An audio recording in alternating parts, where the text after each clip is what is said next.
I can't even believe it.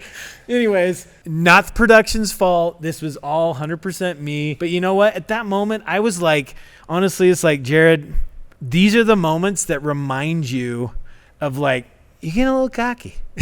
Bring it back. Bring it back, buddy. Chill, bro. Chill out, dude. Yeah, you're 41? No, 42. Which number is Jared? Oh, we're that far? 44. Goodness. Sick. That's Lewis Hamilton's number. Perfect. I don't know if you guys I love Lewis Hamilton. Okay, cool. And then the newest guy that's crushing Red Bull. Max Verstappen. I have comments about Max, but he's an amazing driver. Incredible driver. I have no idea what he's like personally, but I love the F1 documentary. I won't watch the season because I don't want to know what's going to happen in the documentary. Like, oh, it's on, don't watch. I started watching in 2005, so I was watching before Drive to Survive, and that was Lewis Hamilton's first year. And was that with Mercedes? That was with McLaren, actually. Oh, wow. And he almost won the championship that year. He made one or two stupid mistakes and lost it.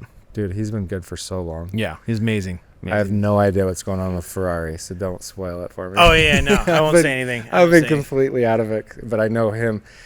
But I keep seeing Landon. I'm sure he's been winning. Yeah, my daughter is obsessed with Lando. I think a lot of the girls are. Yeah. He's a looker. Well, we're going. Welcome to A Filmmaker's Journey, Jared Jaynes. I'm so stoked to be here. Finally, we got you here. We kept having everyone say, you got to get Jared on. You got to get Jared on. And so we finally got you in here. Yeah, I'm here. So Can't wait. Thanks for taking the time, joining us. I like to just start things out with who you are, what you're doing currently in your career, and then just kind of riff on that for a minute. Okay. Well, my name's Jared Jaynes. I born in Idaho. I'm an Idaho boy. Then my parents got divorced, and I ended up spending some time in Utah and then in the Bay Area. My mom lived in the Bay Area. Okay. So, but went to school Mountain View High School in Orem, and I was a wild child. Yeah. Like, if you want stories, I can give you. Like, I was a crazy kid. Okay. Kept my parents busy and just loved to have fun. Yeah. You know. And then when kind of like I wanted to be a surf bum, I wanted to be a sailor, and I met my wife, and she derailed that whole. That happens. Yeah. A lot. Pretty often. In fact, I'm pretty sure I was packing my Jeep Wagoneer with my surf gear, and you were heading to the ocean. My mom lived by Half Moon Bay in California, and I was heading out there, and this girl that lived next door, she was walking across the street, and it's not appropriate, but I catcalled her. Nice. And she came over. How does that sound? Well, actually, what I said was, and she different, but I didn't know if you meowed at her. No, I said, "Yo, mama, bring some of that over here." I literally said that. That's from a Tony Danza. You didn't. Oh my god. Yeah, I said that. Anyways, I said that. She came over. We were going grass skiing that night. Yeah. It's where you take old water skis and you find some public property and you go water skiing behind. No, you go on grass. We like on a 4-wheeler. What's pulling you? My Jeep Wagoneer. Okay, your car. So yeah, we like 15 minutes. Cops are probably on their way. So anyways, we met, and I never made it to the coast. Yeah, I fell in love, and she kept you here. Yep, rest is history. I did a similar thing with my wife, but opposite. I catcalled her. She's from California. Oh, nice. Came here to go to school. And I got her to stay. Oh, there you go. I was like, don't go to California. Don't go here. Stay in Utah. Yeah, my wife's from like Redding, Elk Grove, Sacramento area. So we had some roots down there. Yeah. But yeah, I was just like surf bum at heart. I always wanted to be a photographer. Okay. I mean, the 4 things were race car driver, surfer, professional sailor, or National Geographic photographer. Like that was... You had good options. So, I mean, it was really, it was interesting because I didn't want to go to school. Yeah. I didn't even take the ACTs. I literally took $1,000 my bless her heart my mom gave me to go to school and blew it on dates.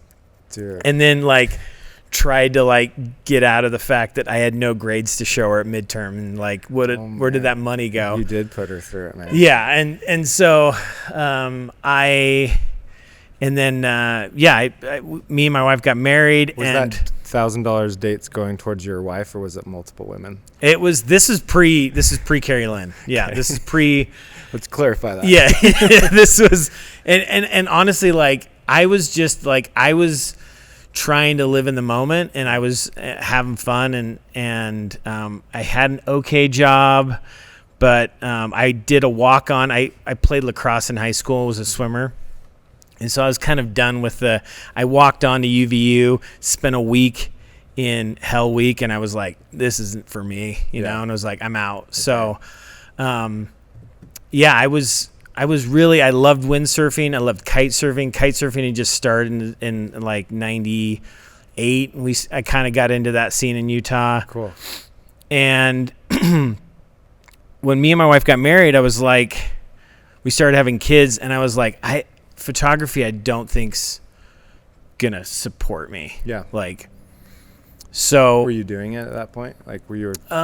So I shot. So my dad owned a headphone company called Wicked Audio.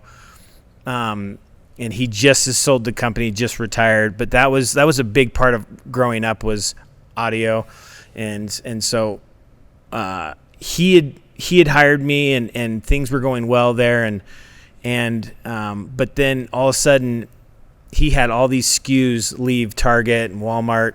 Bank says you gotta lay off like most of your team. Dang. So my dad came to me and was like, and at the time we were doing a little bit of product photography, and I was doing some sports photography, and he was just like, son, here's 2 months severance, you gotta go find a new job. Dang. So I did a brief stint in sales, and then I landed at this job in healthcare and was there for a good part of a decade plus. Yeah. And I loved that job. I ended up being the director of that company and reporting directly to owners, and it gave me invaluable experience for running a company. And so my kids were young, and so they kind of that was like how I got through the young part. Like, I had healthcare, I had a company car, I had a corner office. Life was easy. Dang, and it was corporate. It was corporate. You enjoyed that? Now that you're on kind of this freelance life, right? I mean, I'll tell you, I was a horrible employee. Okay. The reason I was successful is because I built a team around me. I had an amazing secretary. Yeah. I had good people around me, and I really found out soon that, like, if I put people around me that were better than what I did, and I'm just kind of pointing in the direction, then leading, things would happen. And so I loved that career, but that creative itch, that like free spirit in me, just was like banging at the door the entire time. And some things happened, and I was able to kind of get out of that and have some money. Mm-hmm. And we built it from it was like a $3-4 million company. When I left, it was like close to 30. Cool. And so I felt like a huge amount of pride in what we had accomplished, but I was ready for the next chapter, and I had the opportunity to start fresh. Like, I had some income coming in that wasn't going to be, it was like a year, maybe a year and a half. And I told the wife, what should I want to be a photographer. Yeah. I want to go freelance. Yeah. And I can't believe she said yes. She's like, because we have 5 kids. We had a mortgage. We had been in that house. And she's like, do it. That's so cool. Yeah. And this is giving me Jeremy Prusso vibes a little bit. Yeah. I mean, Jeremy, again, to leave something that you know. Yeah. Yeah. Transition hard in another world. Yeah. So why not a race car driver? Well, I'll be honest. If you don't have $1 million parents and you didn't start at age 8, it's just not going to happen. It's going to be a hobby. Yeah.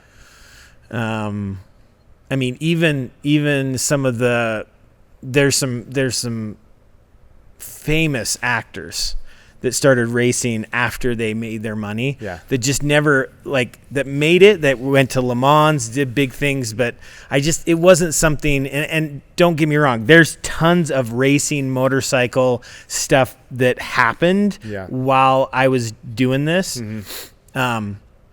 I owned a Formula V car. I raced MotoGP style bikes. I raced supermoto, go-karts. I raced everything I could. Okay, so you're not kidding. I'm not. I was still trying to do it. I believe it. And then in the same, I've owned 20 different sailboats. Oh wow!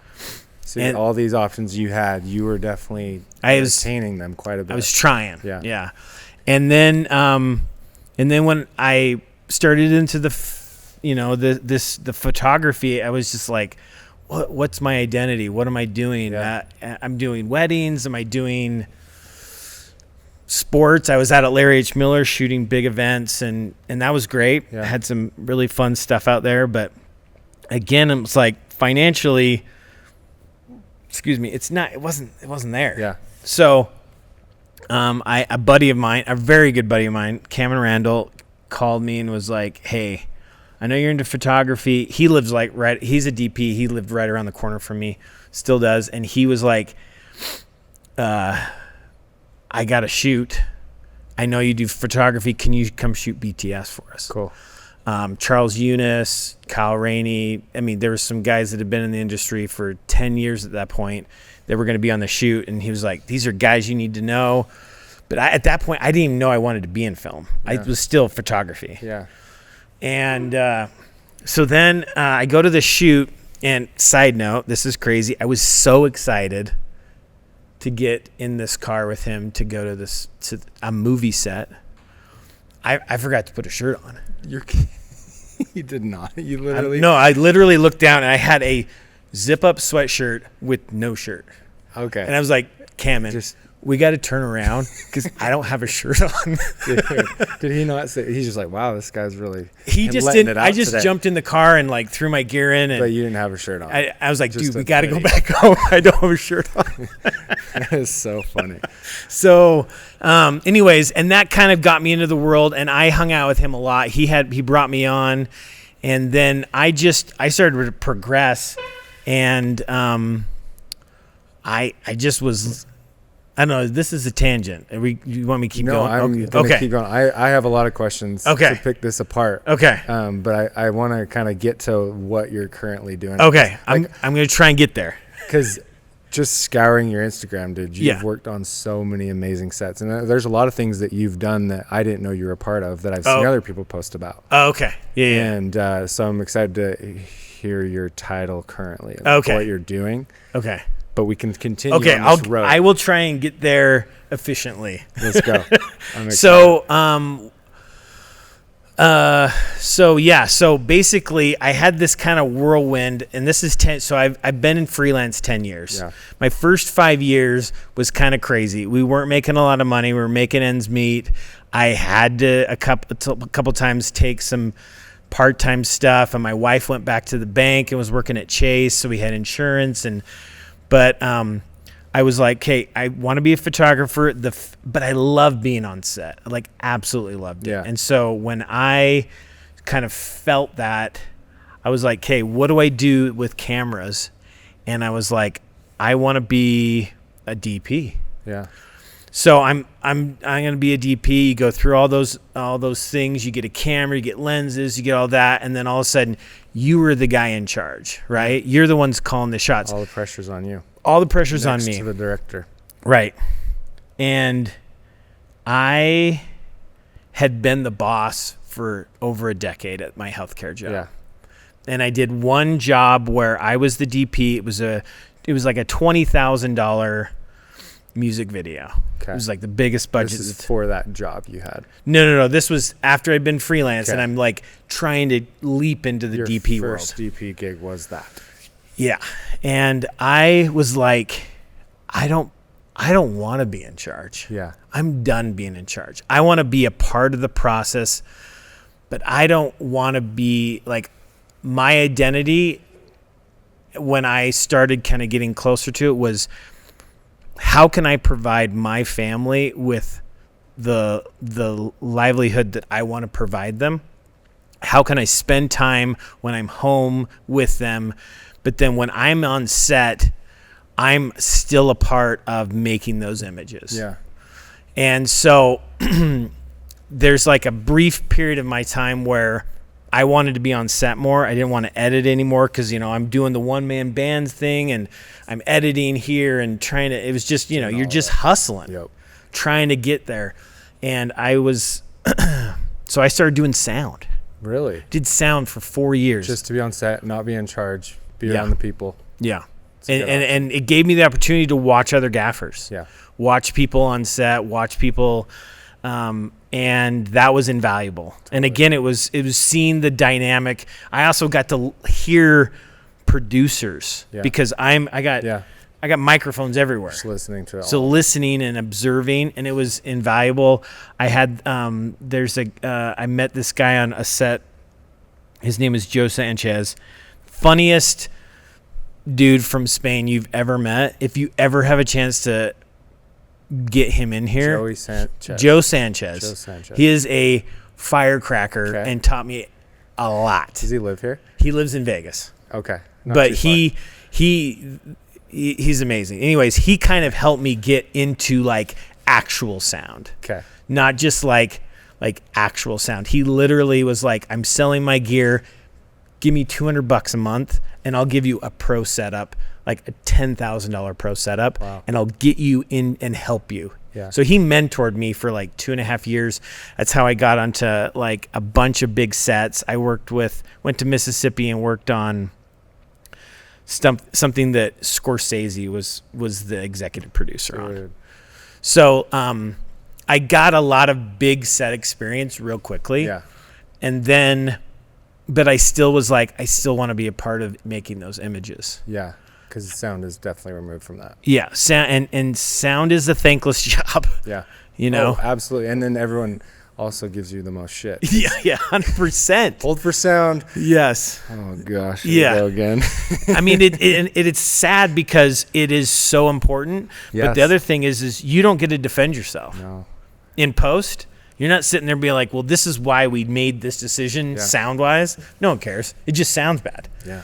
So I had Joe Girard in here. Oh, you did? Yeah, and he's like the OG of sound guys in Utah. Yeah. And he's one of my first mentors that got me on sets and things like that. And I would stand with him and just watch him, and he didn't care. He'd like, guys, we can't roll yet. There's an airplane. And everyone's like, oh my gosh. Yeah. He just sits there. Yeah. All right, we're ready. I'm just like, good for you, man. You can take that. And honestly, like that, Joe was one of the best at like telling production, listen, it's not good, and here's why, and 100%. And here's what you need to communicate to them because you're not going to be able to defend yourself later. Yeah, and they're going to hate you in post when you didn't do that. Yeah. Versus and getting taking the now, getting rehired is like that's what we all. Yeah. Because we get fired at the end of every job, technically. Yeah. So gotta find the next one. Anyway, sorry. No, yeah. And then I was just like, how can I? And so I started trying to gaff. Yeah. And the weirdest thing happened. I get a call and there is a PSA for Monica Lewinsky doing anti-bullying. And I had worked on some big sets with the LDS Church and been around big crews. And like I said, observed how big sets work. Yeah. And I got this call from, I think it might have been Sanctuary. I don't know who actually did that one, but they were like, hey, can you do sound? And I said, sure. So they booked me for sound. And then 2 days later, they called me back and they're like, we know you gaff. We know you've been on big sets. Is there any way you would consider gaffing this for Paul Myers?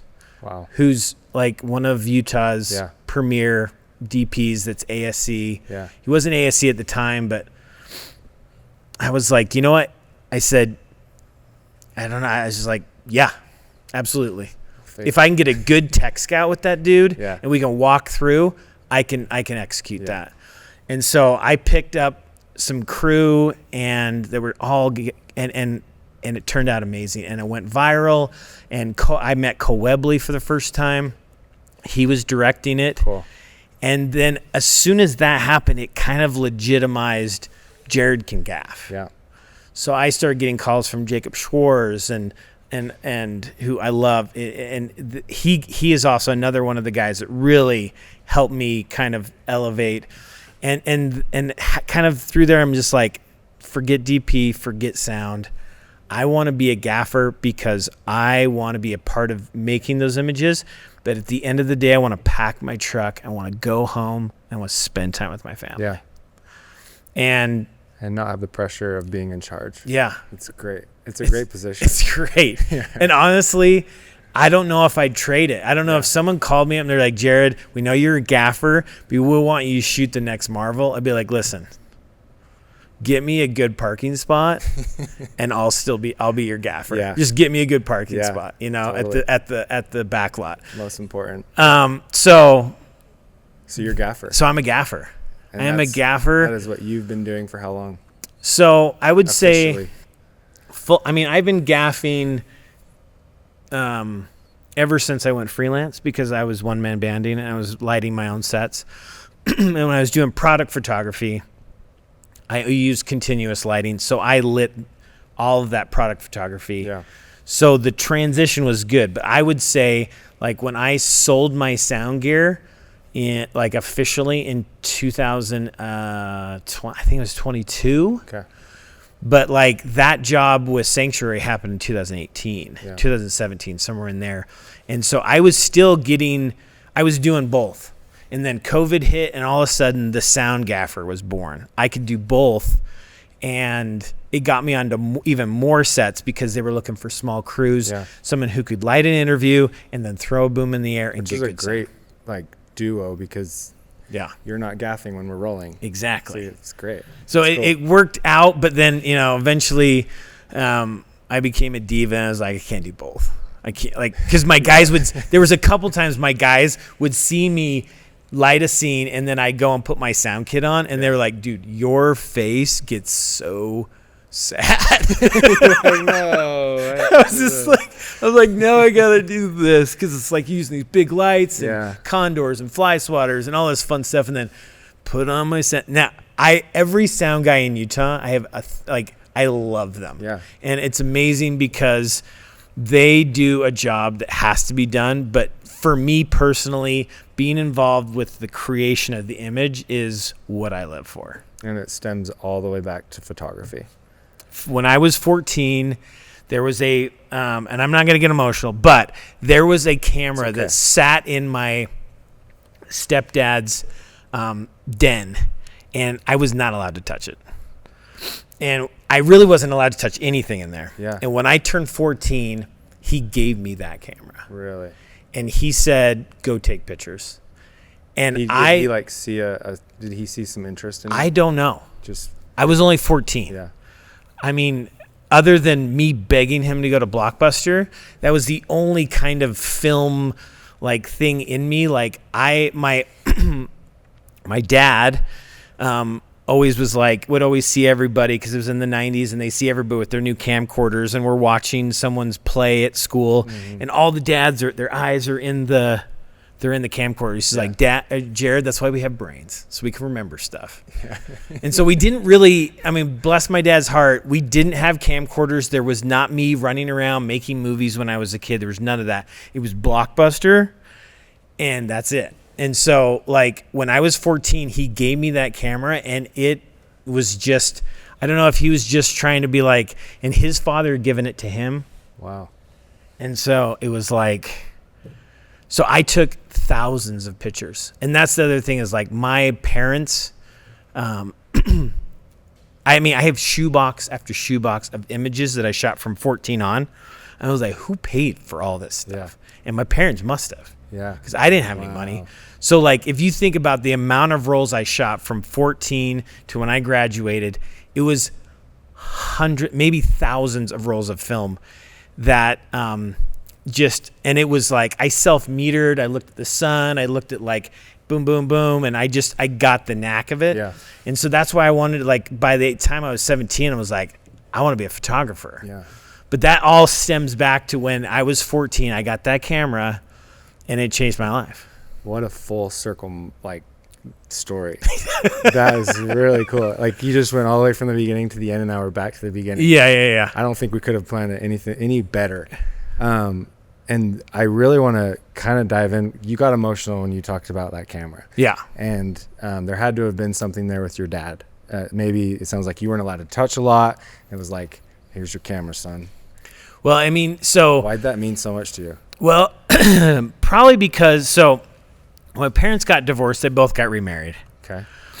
And I was like, I am a glass half full kind of guy. Yeah. So, I was like double the birthday presents, double the Christmas presents. I got 2 sets of grandparents. Like, I'm going to look at the positive, right? Yeah. I get to fly out to California and spend the entire summer with my mom and my stepdad in the Bay. And then I get to come back to Utah. So I get to go on planes. Like, I am so excited. Like, I'm trying to just make the most of this. Yeah. And so my stepdad was very integral in a lot of the things. And then my father here in Utah, my birth dad, he's my hero. How old were you when this was happening? So they got divorced when I was, I don't know, maybe I was 6 maybe. Okay. So I was pretty young. My younger brother was a lot younger. But my parents did it right. They didn't talk bad about each other. They didn't try and throw each other on their bus. They tried to support each other. They both got remarried. And I had an amazing childhood. Wow. And got to experience a lot of stuff that, like, my buddies in Orem, like, they never went on a plane, you know? Yeah. It was something that was unique. I got to go to Mexico and go all kinds of Hawaii and all this stuff when I was like 12, 14, and then all of a sudden, and then my stepdad, he was just very OCD guy, like Jewish, not Orthodox, but Jewish in a lot of ways. Okay. Like, in a lot of ways. Okay.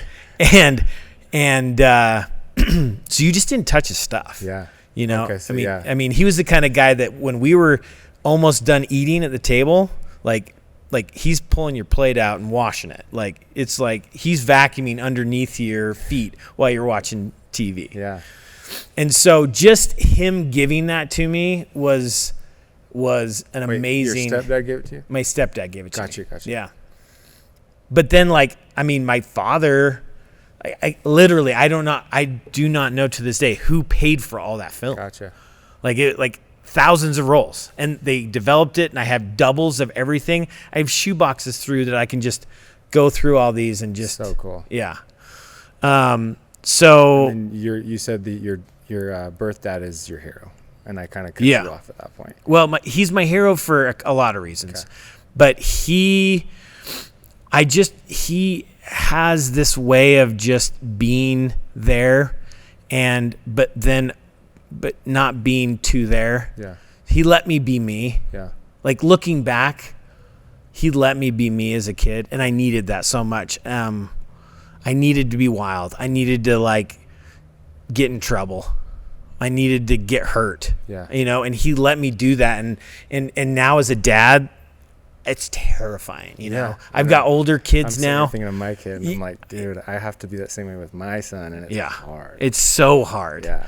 And so and there's so many life lessons. I mean, we spent 2 summers in the garage restoring a 1970 Chevelle, and all my friends were out partying and getting in trouble, and we spent hours, hundreds of hours building this thing, and the motor wasn't quite right.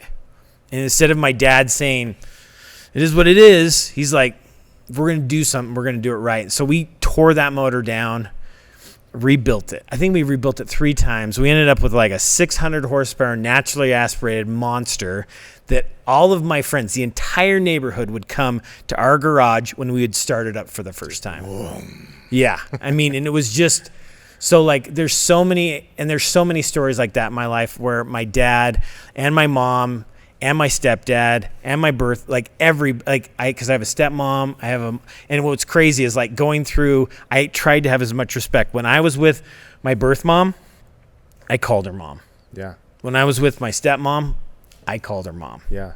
And so I tried to be respectful of both of those. And because I really they gave me such a normal childhood, even though we had a divorce in the family, that I wanted to give that kind of back to them. Super cool. So, but yeah, my family is everything to me. So, and why I kind of wanted to go there is because it tells me so much about who you are now. And like, that was your foundation. You built it. Because my parents got divorced as well, but it was a bad separation. Oh, bummer. The really bad, probably the worst case. And really cool to hear like your perspective on it and be the glass half full guy. But also you started with this, like, I was a hard kid. I was doing all kinds of bad things. But it sounds like you had these parents that were like, hey, you got to go figure out life, kind of beat up a little bit and then shape you to who you are now. Right. And the photography, the camera, you got that. You started cruising through pictures forever. We can kind of continue on that part. Because essentially what I do is I get that introduction and then we'll go back to the beginning of when I started and we start to kind of put those pieces together. Sure. And so you started, because that's what's interesting to me, is you like went through all these different roles and careers and ideas, and then you came back around to just creating beautiful images. Yeah. And so with the photography, as you're taking all these pictures, what was it about the image that like you now probably understand more? Why did you like photography so much in those days when you didn't really know you liked it? I'm sure. I don't know if I have a great answer for that. Because now when I go out and do photography, it's kind of like I do love like being by myself, like time to reflect. Like I tease my wife, like I love the sound of my own thoughts. Like I just love to think, and sometimes that gives me a lot of clarity. Sometimes it calms me down because and all of this like greatness, I have like horrible days where I want to give up. Yeah. And I think that like going out and having an image that locks you into a moment that you can remember that moment is something that gives me that opportunity to also reflect on the feelings and what I was thinking about at that time. And a lot of times, and you know, a lot of times, like either with my wife, if I'm out taking photos or if I'm by myself, there's just fun stuff that happens along the way, and being able to like remember that photo. And when I was a kid, I just loved remembering, like I had so many good times in my life that I like, as I look back through those shoe boxes of photos, I'm like, wow, I feel just so blessed to have those images. You know, we didn't have camcorders, you know, so I don't have any, the only video I have of myself is from a friend when we went to like a missionary farewell, and I'm bawling because my best friend's leaving. It's the only video of me as a kid, right? Yeah. So I'm like, but those photos are almost like my camcorder. And they're your memories. And they're my memories. Yeah. Which is interesting because your dad was like, that's why I have a brain, son.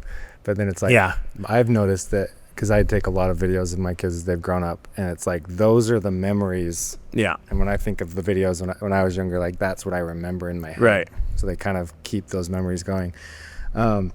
And which was a great answer, by the way. You said you don't have a great answer. That was an amazing answer to that question. Because you're the definition of a glass half full guy. Do you have people tell you that? Or is that just, because like to hear you say, I love the thoughts in my head, I've never heard that. Most people are trying to quiet those thoughts, right? Yeah. When I think about that, like I hear my thoughts all the time. Yeah. And did you know that some people don't?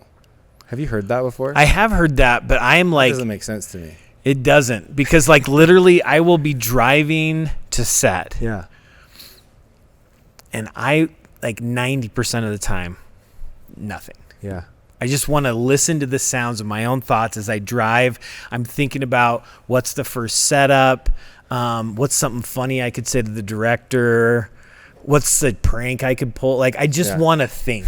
And like if I'm listening to music, that kind of cuts that out. Yeah. I love that, because I think a lot of us as creatives or people that are in this industry are the same, where I'm constantly thinking about what next, like how do I get to the next thing, and these guys know it, 'cause I'm like text here, text there. It's like constantly thinking about the next thing. So I actually love that perspective of like, I love listening to the thoughts of my head, because I feel like the majority of the world is like, we need to quiet those thoughts because they're usually negative. I think a lot of people are talking themselves down. Right. So for you to sit here and talk, we're kind of getting to a therapy session. For you to sit here and talk about, I love the thoughts, but then you also say I have hard times. Yeah. Where it's like, sounds like it's really bad, but then you're over here being like, nope, but I don't. It's like glass half full. Glass half full. Well, I think the glass half full is me having the ability really to take those thoughts and be like, and deconstruct it, like, okay, so you have a major problem and you're struggling with these things with your business or your relationship or whatever, because I can listen to those thoughts and be like, okay, let's come up with a solution. Yeah. You know, so like, I think that my glass half full really comes to me being able to just, but sometimes not. Sometimes I really need my wife to step in and be like, you're okay, Jared. Yeah. You know, you're okay. Yeah. I mean, I had a full freak out 5 days ago. Yeah. Like, I'm like getting my third truck. I'm taking tons of risk. I'm a truck is broke down. We've got a motor that's blown. Like, all these things are bad, and I felt like I didn't have time to go off by myself. I didn't have any quiet time, and it was just building. Yeah. And so sometimes, you know, it can't just be all on me sometimes, and my wife is amazing at that. And even though I probably reacted in ways that, like, she probably shouldn't have, like, said nice things to me. Because I'm not perfect. Like, that's the one. I'm not saying you are, but you have a great perspective. I appreciate that. At least you're putting a front on. You're making me believe it. But I needed her in that moment, you know, and sometimes I need my dad, or sometimes I call my dad and be like, Dad, this is, you know, and sometimes my mom. Yeah. And sometimes it's my stepmom. Yeah. And I love that maintaining those relationships in a way that I can go to them and they can give me like, hey, this is how we get through this. That's been, but also having like not put it all in them too. You know, it's like kind of that fine balance. Yeah, balance. Yeah. I want to kind of talk about this leadership role you had as in the corporate world, and then how you didn't want that as you've changed. Yeah. Why is that? And what happened later versus like you loving that leadership position? Right. I think that, so, you know, in healthcare, there's a lot of like red tape, which just wasn't my, like, lots of paperwork, lots of regulations. I helped develop a lot of stuff that help us be in compliance with the federal government. And we had Medicaid money, and we had Social Security, and we were dealing with vulnerable population that really needed to be protected. And so there was a lot of responsibility, and it was just, but learning how to lead a team to success is something that I think you have to go through a lot of. You're born with a little bit of it, but I think the most successful ones are triers. Yeah.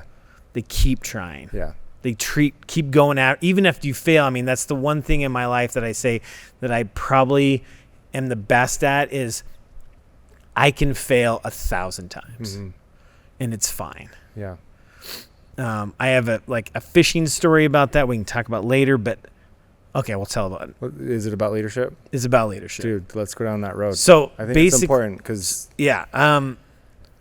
I love fly fishing. Okay. Jeremy Prusso is one of my fishing buddies. No way. And so is Tim Thompson. Super cool. And we actually don't get to work together very much, but we try and fish as much. This year's been rough because it's been busy. Yeah. But anyways, so I hadn't really met anyone, and I just needed something.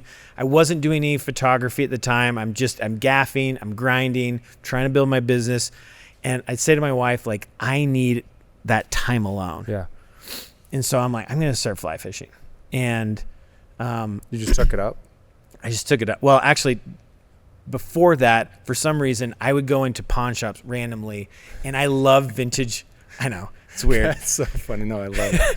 But I would go into random pawn shops, and I loved like the mechanicalness of old fishing reels. Cool. So I started collecting them. No way. And one time, Brenna Empey comes into she comes in and she's like, there's all these fishing poles. Whoa. She's like, you love to fish. Yeah, you love to fish, don't you? And I look at her, I'm like, I don't know how to fish.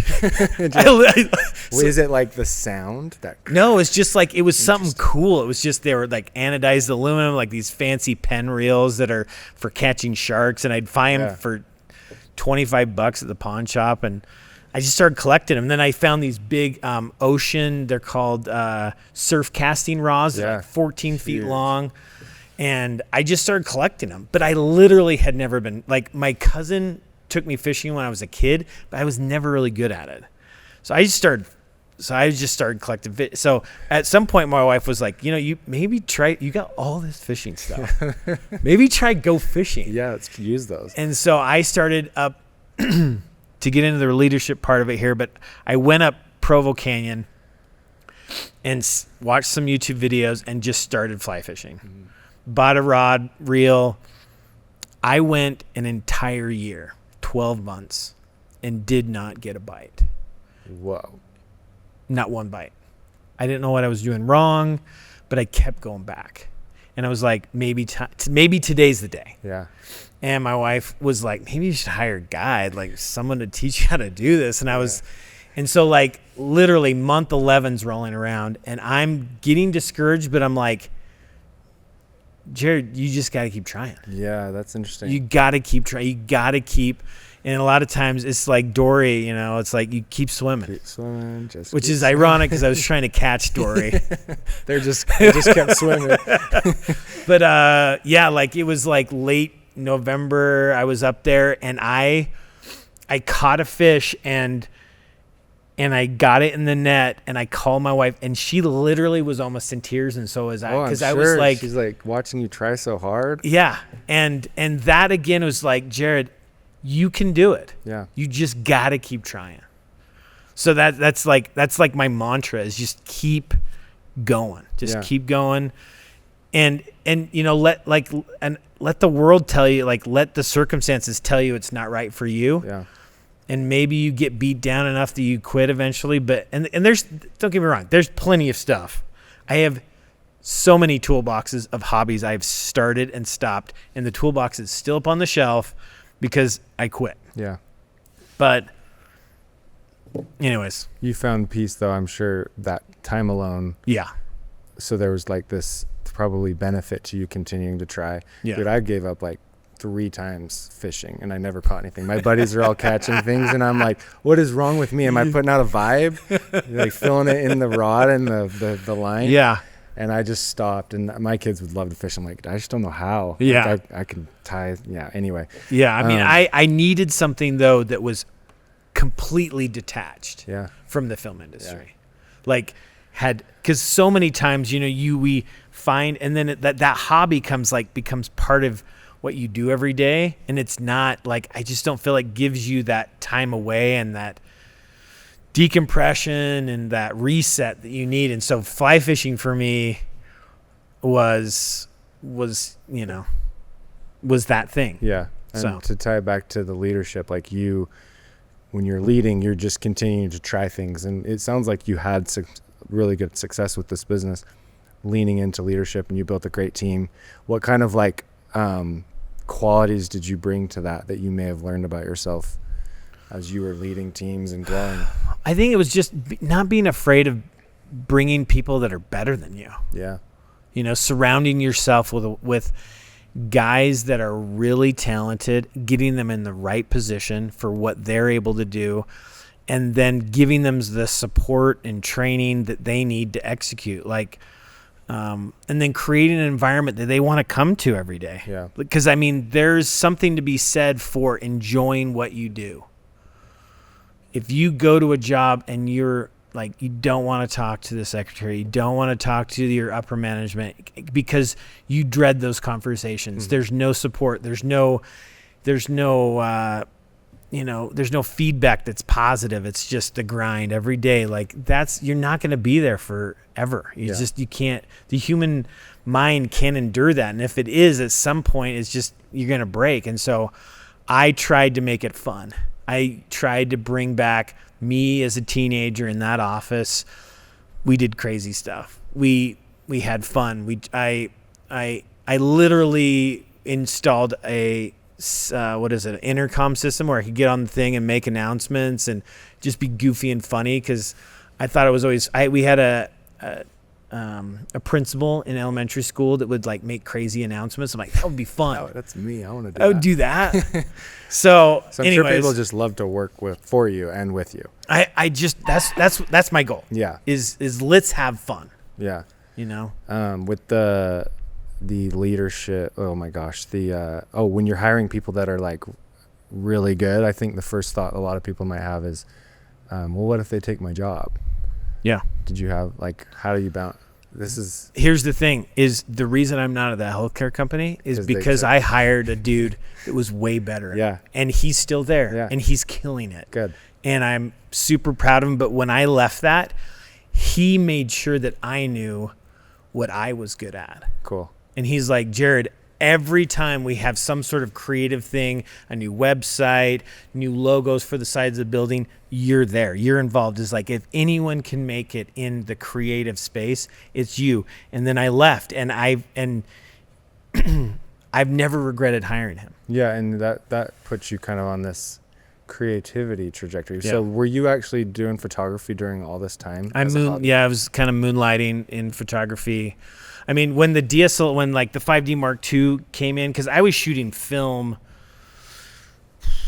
well into like 2003, 2004 still. But I was trying to help develop like some of our stuff at this healthcare company, but yeah, so like, I had a brief stint in trying to, like, while I was working there, like, got into flying RC helicopters. This was pre-drone. Yeah. I built my own, like, gimbal for the front of a giant helicopter. Wow. Which I smashed in the ground and broken in a million pieces. That was a bummer. Like, do you know Chris Newman? He's Cinechopper. Cinechopper. Okay. I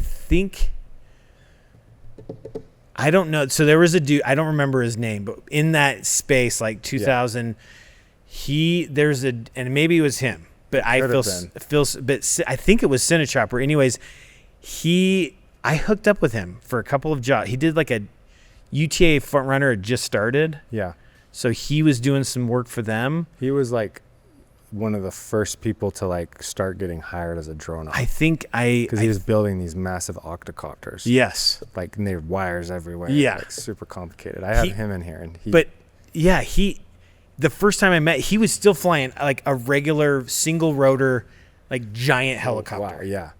Like it was like a death machine. Yeah.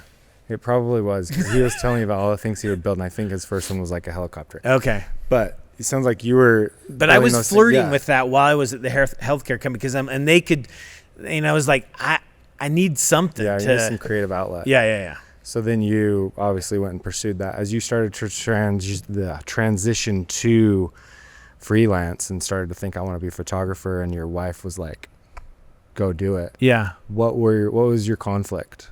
Like, why did you need your wife to push you that direction? Well, because we still had, like, we had just had our fifth baby. Yeah, you had a family to support. Yeah, it was just just like, we're not gonna have insurance.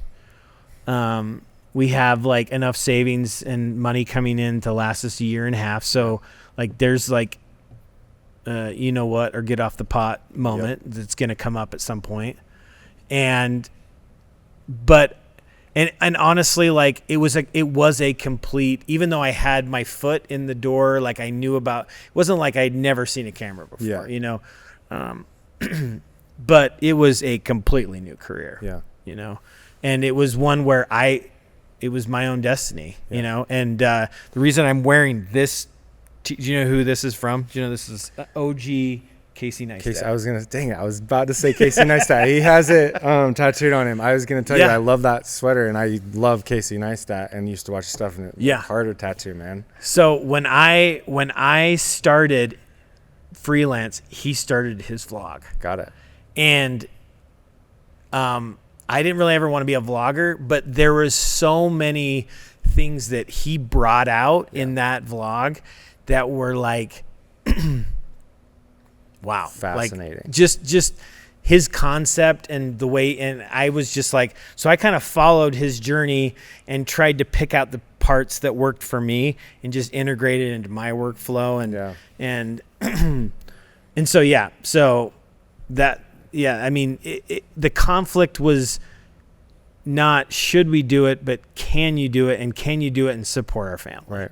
And I would say up until 2017, we still didn't know. Yeah. You know, and that's like 3 years in. Like the first year was pretty chill because we had cash, we had money. Yeah. You know, we had some savings, but then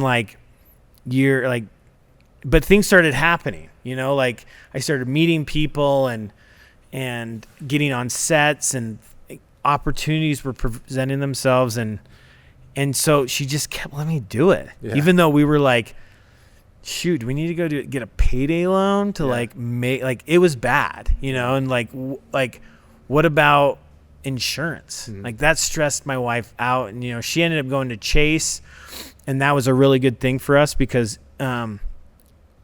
she kind of had that stable income that would float us through those, you know, because, you know, freelance, you got paycheck, and then you got a little gap, and then you got another paycheck. And so that was really helpful. But like, I think, you know, she was able to leave in like 2000, and I think her last time was 2022. Cool.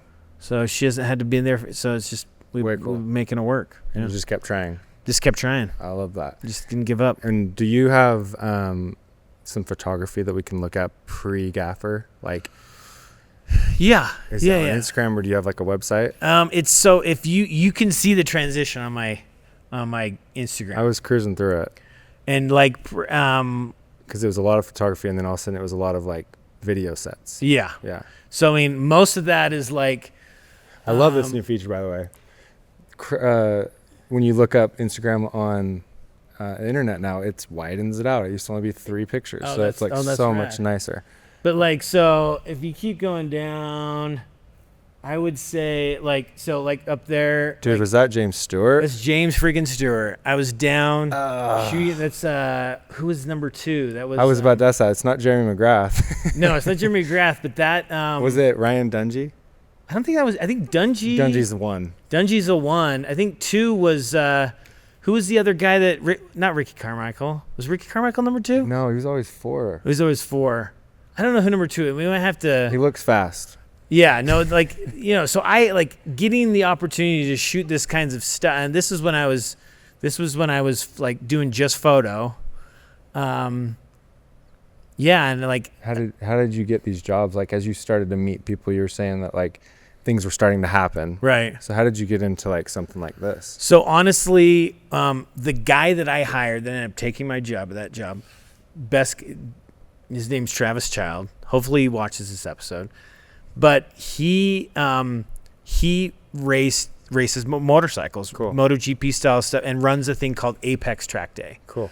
And I was racing go-karts at the time. Nice. Was really trying to go after this Rotex thing, which is like a one design class where if you do really well, but the kids were smoking me again. Dang. It started too late. But he ran these, and he was like, dude, I had hired him, and we were kind of, we both rode motorcycles. He's like, dude, come over and do a track day at Apex Track Days. Yeah. And I got into that, and when I left, I went back and was able to shoot for them at the track during the track days, which ended up, and there's, oh my gosh, I'm going to think about his name, but there's a photographer who, Stephen Clark, who, he's out of Idaho. He shoots professionally for Climb and Snowmobile Magazine. Cool. He was fully into the motorsports photography, and he kind of just he let me just tag along. Cool. And so again, like I get these moments where like someone is just like, Jared Jaynes a decent hang. Yeah. Let's let him tag along. You're a great hang. Give yourself some credit. And we would go shoot this stuff. And I think I got a credential. I don't think I ever sold these photos, but I got down there and I was able to get some, like James Stewart, you know. It's cool. So, actually, was that Ricky Carmichael, or did he ever run the one plate? He would have, I think. I think he had won because, I don't know. Number 2, I want to say was. Dude, I'm struggling. I'm like a huge motocross guy. Love. I was super into motorcycles for like 2 decades. I broke my femur. I kind of wanted to ask you about this itch you seem to need to scratch, which is go fast. Yeah. it's listen, if you go to my other Instagram, you'll see that I've gotten out of that. You have another Instagram. Yeah, so I have 2 Instagrams. I have Spectre Lighting, which is my business. Yeah.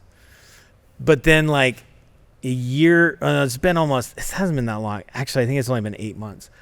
I've always been super into fishing. So I was like, maybe I could like guide. And so I started like a fishing Instagram. And then me and my wife, like, I don't know how this happened, but we started bird watching, dude. Dude, I don't think I could ever guess what you're about to say next. So yeah, I am the Utah bird watcher. Well, and when you say bird watching, it's more for photography. I love finding the birds, but I even love taking awesome images. Yeah, well, that's birds. a hard thing to take images of. Yeah, especially when they're flying towards you like that. Yeah. So it's this has been a recent thing that because sometimes I can't go fishing. Yeah. I was like, and then I love photography equipment, and I had sold everything to build my business. I sold all my sound equipment, sold all my cameras, everything. And so things have been going well. I got into the bird watching. We got a couple nice binoculars, and then I was like, I'm buying a 500 f4. Yeah. Let's do it. For sure. My wife's like, what is this lens that just showed up? And I'm like, a bazooka. So we go down to the Utah,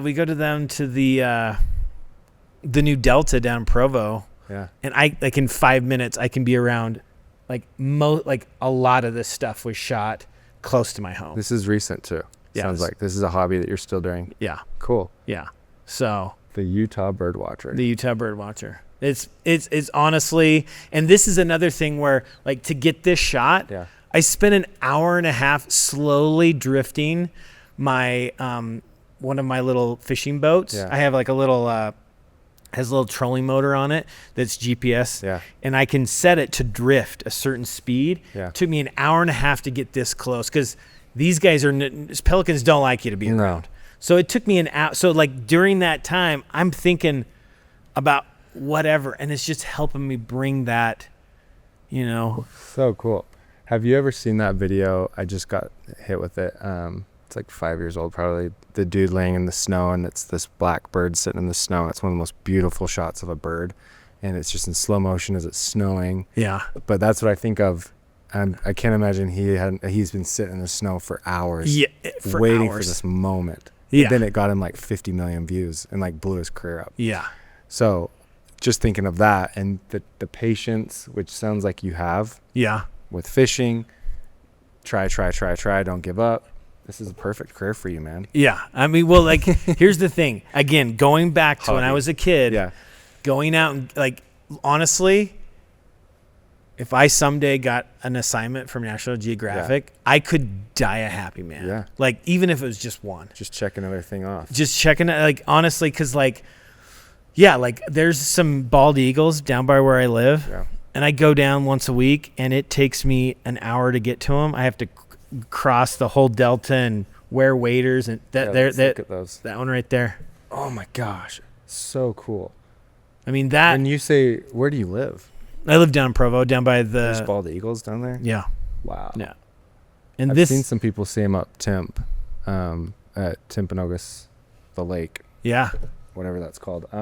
That's just flying through. Yeah. Like, no way. There's bald eagles here. So there's a pair that live there, and then this year they had 2 babies, and I got to, like, I was out there enough that I got to see them literally teaching those juveniles how to fish.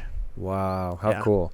Yeah, it was awesome. So cool. Well, yeah, keep going. Don't give up, and you might get your geographic opportunity. Like again, that one. If you go to the next picture over, dude. Well done. He's nailing that fish. Yeah. Are you just? I mean, that one was lucky because honestly, I was on a 5DS, was shot 5 frames per second on that camera. Way lucky. My daughter had my nicer camera, and she was like, and so we were split up, and I had she's like, let me try that one. And so I'm like, and then all of a sudden, everyone's yelling. That was at Mirror Lake. Wow. Yeah.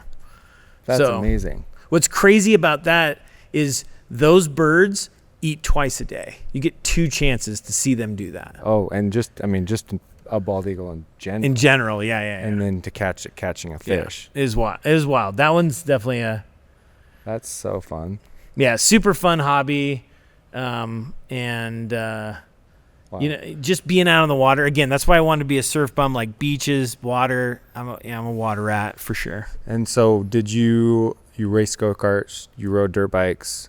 I'm going to let this lead to something. Okay. But what else did you do as far as hobbies go fast? Like this, it seems like you raced things. Wanted to race. You have this super chill, calm, like thinking, meditative side to you, and then I'm sure you have this other side. Yeah. Like not really. Kite surfing. Okay. Like windsurfing. Yeah. Racing catamarans on the like me and a good buddy of mine that is in a different industry, but we became friends on the BYU sailing team, and we were like, let's get Tahitian Noni to sponsor us so we can go to the Olympics in a tornado catamaran. We tried that, like crazy stuff like that. I loved snowboarding, skiing. I don't do that as much because, again, like my body is. I'm 47. Yeah, I'm getting there. I'm getting up there. I'm just tough. trying to stay young. Trying to like keep those knees, for my career. But I love going fast. Yeah. I like growing up. We were at the drag strip. We went down to Pomona's Super Chevy show. Me and my dad built that 1970 Chevelle SS. And I remember one time behind Geneva was still up at the time. My dad pulls over, and I'll never forget this. He was like, all right. I don't even know if I had my license. Yeah. He's like, let's go. Yeah. I don't even think I got like 100 yards because that thing was so powerful. And Dad's like, shut it down. Because like smoke is pouring in to like, we can't even see. It's just that thing. And but my dad letting me like, it's just like, ooh, that anyway. So it's so fun. Anything racing, it's love cars. Yeah. The reason I ask is, and this is what's fun about this podcast is it is a filmmaker's podcast, but it's so unique to each person, and you have so much outside of filmmaking, which is cool. The different, I'm curious about your perspective when you're like, let's say you hit fast speed, you're in the zone, you're in a race. Yeah. That Brad Pitt F1 flying moment. Right. But then you have these quiet moments where you're in your head and thinking. Do you have that same experience when you're going like racing and going fast? Do you ever find those moments? It's interesting that you asked that because I feel like there's a level of racing, maybe a few times. Okay. There's a level of racing to where you are talented and experienced and dedicated enough to that art form that I think you get to that flow state. Mm-hmm. I think I reached the flow state, as they say, in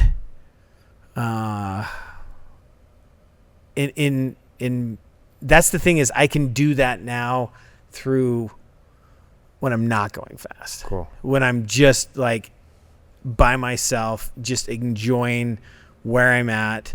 But I mean, when I kite surfed for a decade, and like, I mean, that was an amazing, like, again, like, so I don't know if I ever reached, like, there's moments where, like, when I was racing but like, I just wasn't there, like I don't know if, like, I enjoyed it, but I don't know if I was talented enough to be in the moment enough to, and I felt like I was okay. Like I recognized that at some point. I think I was okay with it. Yeah. being okay with you not being able to be the best is a hard thing. Yeah. And I remember taking up golfing for 2 years and wanted to be as good as Tiger Woods so bad. I went and bought thousands of golf balls and swung it. I learned to swear when I started golfing. I never swore before that. But I wanted to be good so bad. Yeah. And what that taught me after and that ended because my wife got hit in the head with a golf ball. It wasn't my fault. Okay, I was going to ask. Wasn't my fault. Actually, that's a wild story. But she got hit in the head twice on the same golf course, almost 30 days exactly apart, and it reopened the same scar. What? And when the second time, we were down at Provo. My brother took a mulligan. We went up to the women's tees. Wang hits her head, blood everywhere. She's pregnant, by the way, at this point. And twice in one lifetime. Yes. And not even a very far. No, it was the scar had just healed. You're kidding. She had just had the stitches out or whatever. We were at the practice I don't know what you call it, the practice putting green at the Provo Golf Club and East Bay. Okay, I don't golf. Okay. I wish I did. Okay. I wish I was good at it, but and then someone said 4 and then my wife just drops. And it literally reopened it. Literally the surgeon that was stitching her back took me aside in the ER. It was do we need to go do we need to go talk to, they thought they were, I was it was you. Smacking her around. Because he was he was the doctor that stitched her up the first time. He's it's stop blaming it on golf ball. Yeah, exactly. Oh my gosh. So that was the universe telling me maybe it's time to stop that. We just had Dane Carlson in here who owns Wedge Golf Company. Oh wow. He has a whole story of getting hit right in the eyeball. And so that's crazy. We've had 2 guests now that we've got people getting hit in the head with golf balls, because that's not a thing that happens a lot. No, I mean, it literally took me 20 years, because it happened early in our marriage, to me to forget the sound. I can't remember it anymore, of that golf ball hitting my wife's head. Yeah. Because it was off the tee. The first time was off the tee. So and fast. To this day, my brother, he felt so bad. Because he called, I don't know if we didn't hear him call mulligan or whatever. Yeah. But we went to the tee. She was in this side. I heard it, and then she rolled out. And wow. And the golfers behind us ran up. We grabbed a dirty ball washing rag and threw it on her head and brushed her. Yeah, it was crazy. Dang, man. Yeah. That's crazy. And so I can't even remember how we got there. You were kind of asking me about the flow state, if I had ever kind of been there. So the whole voices in your head thing. Yes. When I raced motocross. Okay. I stopped a year ago. And it's my favorite. The gate drops. Yes. 20 minutes silence. Just focus. And so I live for that, and I love it. Okay. So that's kind of where I was getting at. Yeah. That's when the voices stop. Okay. Where. Yes. I'm asking that question. I know. I hear what you're saying now, because. Yeah, when we it's an adrenaline rush. When we would do you're only concentrated on what you're doing. Yes, you have to be. Everything else goes away. Yes. I think for me, that can be on anything I'm dedicated to. Yeah. So it can be fishing. I can be there for hours and not even know the time. My wife hates that. I can be kite surfing. I can be on a sailboat, and there are moments where that all goes away. And that, I think, is what's most important. Yeah. I think that's why we do hobbies. Yep. Is because we need the noise of the world to go away for a while. Yeah. And sometimes it's way harder now than when I was a kid to do that. Yeah. It's so hard with phones. It's so hard. I hate phones. It's we freaking need them now. Oh my But gosh. yeah, I mean, I did one time, talking about motocross, I wanted to do it because I was super into motocross too. And I would go to Rice Eccles every year and watch the races. Yeah. But I was I want to do it one time. Yeah. I want to so they had the arena cross up in Heber. Yeah. I had this old XR 450 that I had modded out, put actual, because it's got the trail forks. Anyways, it was not a motocross bike. It was not sprung for it. It wasn't but I'm gonna do it. Yeah. So I do remember that moment being on the gate. So I made it through the qualifiers and I made it into the main event, even with that mainly just because I didn't crash most, but Keep it on two wheels. That moment where the gate drops and you're It's survival. It's survival. Yeah. I mean, I remember a handlebar briefly, like right here. His bike was right here all the way through turn 1, and then it just disappeared. And it's just like yeah. I love that feeling. Yeah. But I'm getting older. Yeah. Got to provide. Yes. I feel like I raced for a good 3 years way too late in my life. Yeah. And dodged a lot of things, and now it's like, okay, I'm blessed. I'm still here. let's just focus on providing now. But dude, I want to talk about your career. So leading up, obviously the corporate sound. Yeah. Unless you want to touch on the sound, I'd love to get to the gaffing side of it. Yeah, let's do it. And just hear about your progress in that, because as I've gotten better at filmmaking and just understanding light and how to use lights the right way, shaping it, colors, what with light specifically, what ended up getting you to love gaffing and not DPing? Obviously you wanted to not be in charge. Right. So you DP'd a little bit, but then you stepped back into gaffing. Mm-hmm. Tell me about that, like this transition from DPing to want to gaff. Was it solely just not wanting to be in charge, or do you feel like you have more control? Or do you... No, like I really enjoy the collaboration. Yeah. I really like a DP that knows what he wants, that can sit there and tell me that this is what I want to do. Mm-hmm. But then there's all these other parameters of a successful production that at the same time I have to be thinking about. Mm-hmm. You've got budget, trying to make your day. Like there's all these things, right? And so I'm trying to make a DP and a director happy, but at the same time, I'm trying to make a producer happy. I'm trying to make my crew happy. So like that balancing act is really what I love dialing in. And then when you do that, because that's the thing about gaffing, and it's just lights. It's just like there's so many ways to skin a cat that I try not to focus on that. What I try and focus on is bringing guys together in a product for production that is super efficient, Gotcha. Super easy to work with, and comes in on budget. They're on time. They're flexible. They're willing to... that's one of the beauties of not being union in Utah is I can do that. Yeah. When you go to different parts where unions are involved, there's a different set of rules. I don't know if I'd thrive in that environment at all.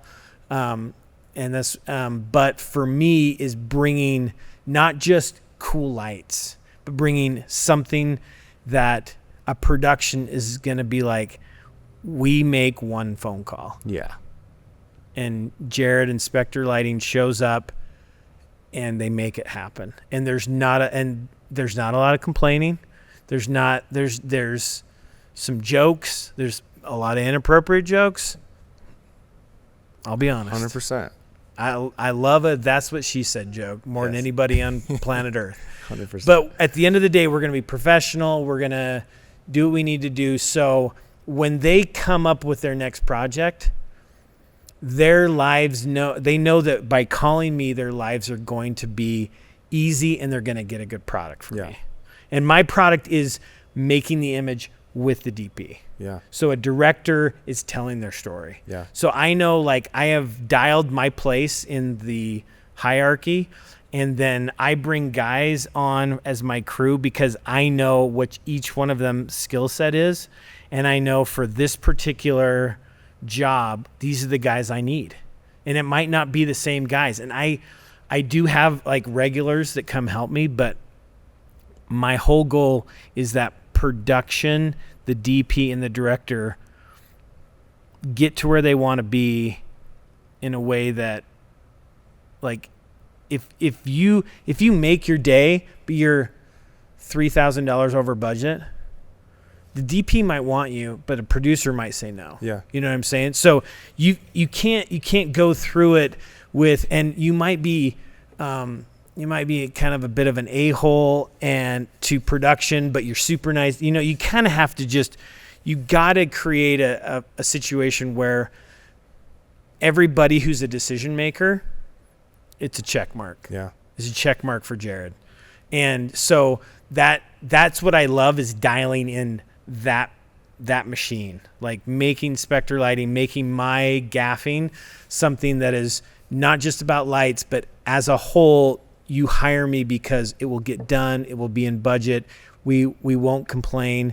We'll be flexible, and we are going to do everything we can that DP is just super stoked on the images.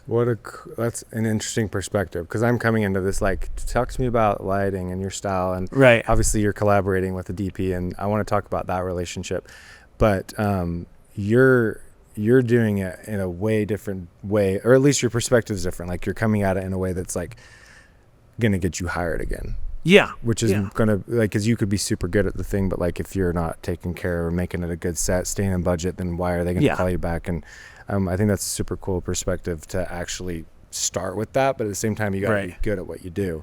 Right. When you were DPing, did you develop a style, and do you carry that into your gaffing career? No. You just do what the DP wants? Yeah, it's what the DP wants. Yeah. It's what the director wants. I mean, I can tell you that there are times where DPs ask for a specific light, and I may say, listen, in my experience, that's what's on the truck, like the light, like the light doesn't matter. Yeah. You know what I'm saying? The way you use the light matters. But I still am trying to be respectful. I'm like, yeah, we can get you. Like there's some people that still love HMIs and tungsten, and they have their place and they should be used, and hopefully they never go away.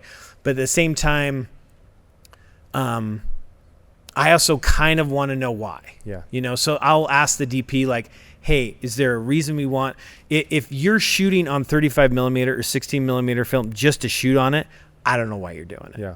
If it's because you'll get into a film festival that makes you do that, then that makes sense. Yeah. Or if because the texture of the film you're using lends itself to that story, I get it. But if you're making decisions on how, and that's something I feel a lot of young DPs fall into that trap. It's, we want the big lights, we want the production, but it puts you over budget, you don't make your day, and at the end, somebody funded that because they were getting paid by someone to make a product. Right. You know what I'm saying? Or tell a story. Yeah.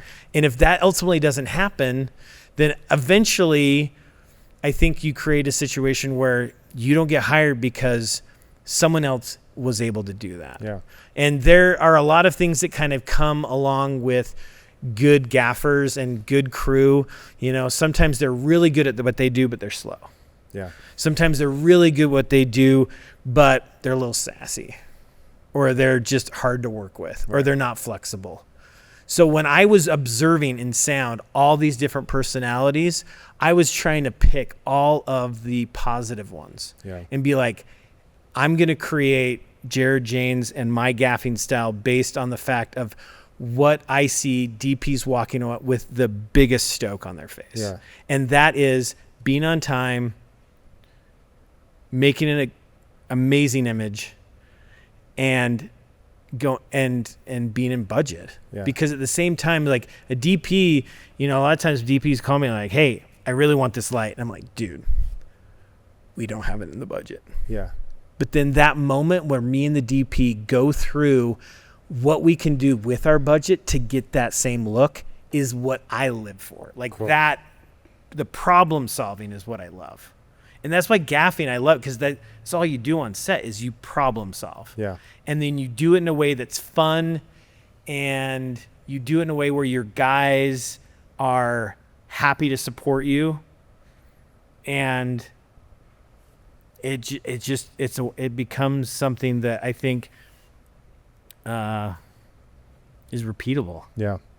What do you, this is a tough question because it's DP and gaffer related, but like, do you find sets changing and getting more simple now? Or do you see and do you try to get it more simple, or do you like to have a lot? And like, I was just working with Josh Miller, a couple weeks ago, and it's a funny story how I know Josh Miller. Really? Yes. But I digress. But it's a cool story. I want to hear it real quick. Okay, real quick. He was in Idaho. Yes. We were Instagram buddies. Okay. He said, hey, I'm coming to Utah. Can you get me on a set? And did he take you to lunch? He did not take me to lunch. Come on, Josh, you got to actually do what you're saying.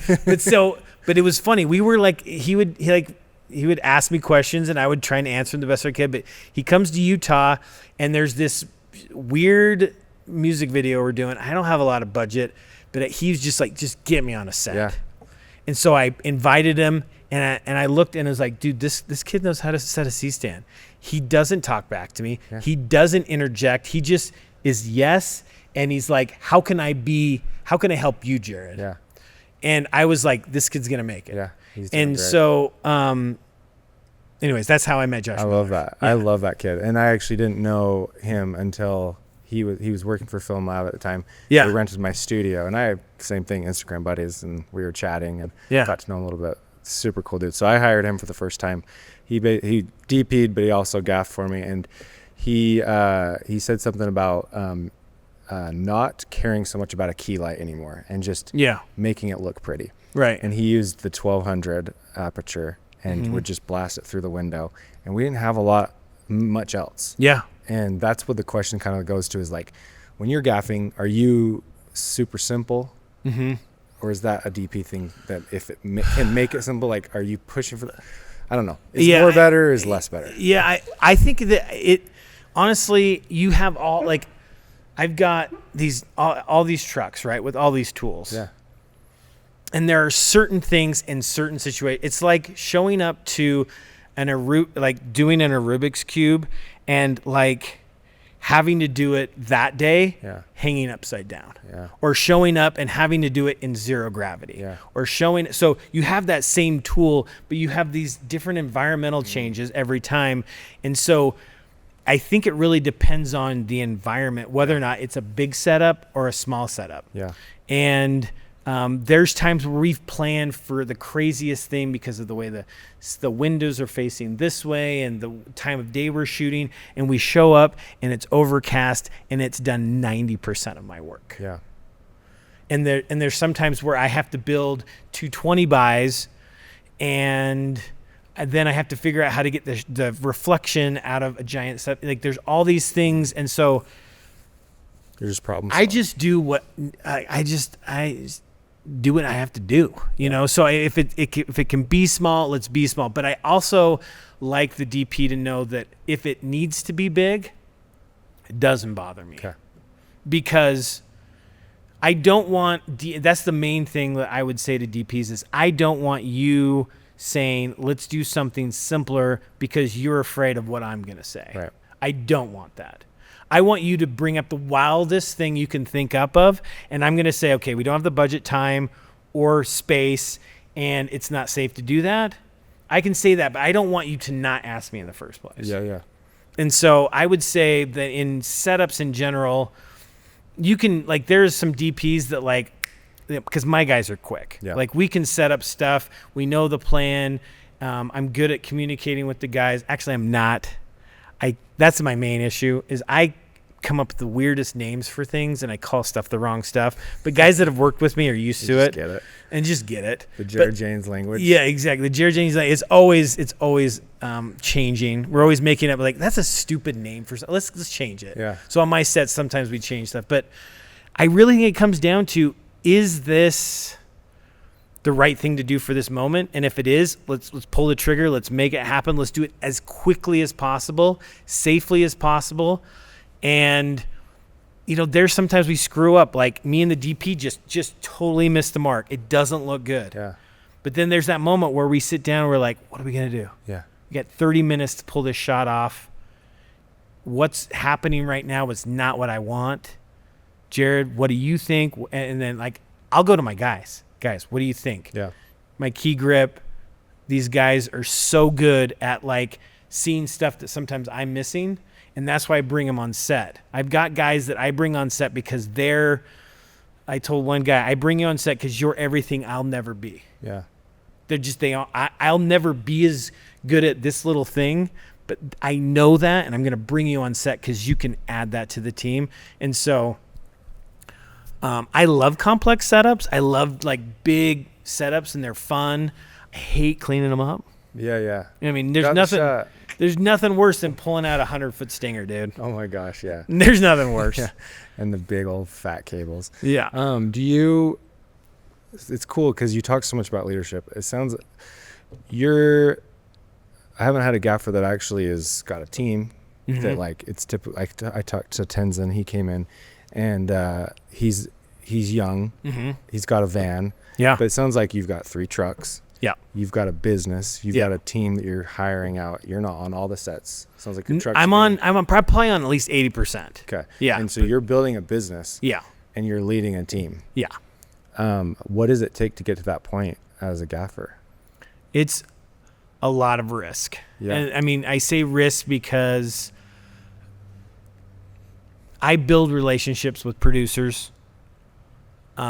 That was one of the things when I was at the healthcare company, I learned to seek out the decision makers, the people actually making the call. If I know that in certain circles, the DP, his say may trump everything. There may be producers. I want to know who those people are. Right. And then that's who I want to make those relationships with. Yeah. So when I do that, I'm terrified of sending someone that's not me to a set that I'm not on and knowing that phone call is going to come back to me after that job. Yeah. Not that I don't think that they're going to do a good job, but am I going to lose that business? Yeah. Because I wasn't on set.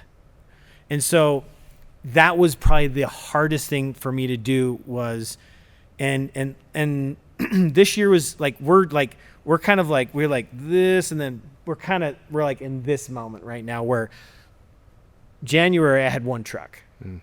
We bought the second truck in February, and I just bought the 3rd truck because what's happening is I'm finding people calling me and wanting me to duplicate these teams that are so effective on these film sets. Cool.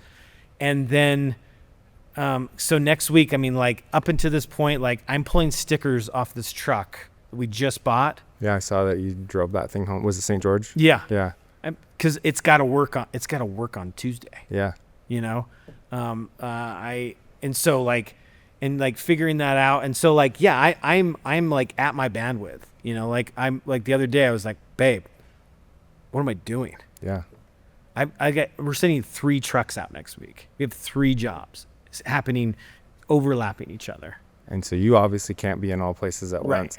Do you hate that or do you love that? Like, do you want to step back and let your company go? No. Run, I shouldn't say. No, here's the thing. I am a relationship guy. If I step out and I'm not on some of the jobs, those relationships are going to go away. Totally. But at the same time, I also want to facilitate like my guys. Like I may have the trucks, but if they own a few lights, I want them to be able to, like, people got to make more money. Yeah. Like I joke sometimes I'm a bit of a mercenary in the fact that like I want to help people, and now I'm in the position that like I can't always be there. But if you coming and grabbing a light and me not charging you is going to help your journey, come borrow a light. Yeah. You know what I'm saying? Or if you calling me and asking my opinion and that's going to help, then that's something that I am free to give. I struggle taking away time from my family. So like you might not see me on a lot of passion projects, but I will 100% like, you need something for my trucks. You need the truck. You need some lights. Ask me, but at the same time, I want to be in a position where I am working as long as I can on set, but then also giving guys who are coming up in their career an opportunity to become their own bosses too. Yeah. Like I don't want to be, I think this 3rd truck is probably the last truck for a few years. Mm-hmm. I think the end goal is maybe to have a rental house at some point where I can step away. But even if I got to that point where I had a brick and mortar, and people are renting stuff from me, and that's what I do, that I'm still on a set every month. Yeah. and I'm a part of doing that because it's just too like you can step away from the technology is moving so fast that you can step away and that's the other thing is like I've even noticed like even in a year styles will change. Like this year is like all high key, all high key, no hair lights. Next year it's super contrasty and only eye lights. Like it's just it's always changing. And because of social media, that kind of ebbs and flows. And if I pulled out for even like a few months, I would show up to set and feel like, you know? Yeah, what's going on? What's going on? This transition. Yeah. But I love work. I'm a workaholic, dude. I'm a workaholic. Yeah, you need to stay busy. Yeah. And you need to, the relationship thing's huge. That's so much about what I've built in my business, and I think it's why there's longevity in what we do because you're building those relationships. And I'm struggling really hard with the fact that if I'm not on set, that's the same thing, right? It's like you're building a reputation and then you have other people step in for you. And if you're not there, that reputation starts to get depleted. Yeah. Finding that balance and then finding the right people to also allowing people to succeed and show who they are and giving them positions. So it's such an interesting like balance. It's super tricky because like honestly I didn't know if I could do it. When we added that second truck, the reason why was so my Sprinter van could go on smaller jobs and I could give the opportunity to other people. And like right out the gate, we finished a feature film and Sundance hits. And between me and my buddy Sketch, who's normally my key grip on most jobs, and who just an all-around good dude, between the two of us, I think we did 5 gigs at Sundance in 1 week. Between like we like figured it out like logistically, this job is going to have this gear on it, and then it can swing over to this job, and this job is going to do this, and we need, you know what I'm saying? And a lot of times it's fine. I think it's a lot easier when it's out of town crews. Like they don't care. When it's Utah-based producers and stuff, I stress more about, you know, giving them the Jared Jaynes experience. You know what I'm saying? So, but yeah, I think that now that I have the 3 trucks, I have the flexibility and the opportunity to kind of see if this is going to work. You know, I want to be able to have also the opportunity that if people, the other thing too is like the rental houses that exist in Utah right now, I couldn't do this without them. You know, like I don't necessarily want to take over that business but at the same time, in the back of my mind, when I see how some of that stuff is run, I think I might be able to do better. And only from the perspective of making it. I mean, I came from a business where the mantra at this healthcare, but if we're not growing, we're dying, right? It was a very corporate, we gotta, but at the same time, there are things that make sense for rental houses, production companies that I think that like I would do it differently, right? Because I didn't go to film school, I didn't go to college, but I did run a very large company for a long time. And so I think that there's things that like I'm kind of the guy that like let's show up and like instead of having 3 C stands, let's figure out how to put the lights on one stand because we're moving that light 5 times today. And I'm tired of doing it. Like I'm that guy who figures out how to do things more fast, more efficiently.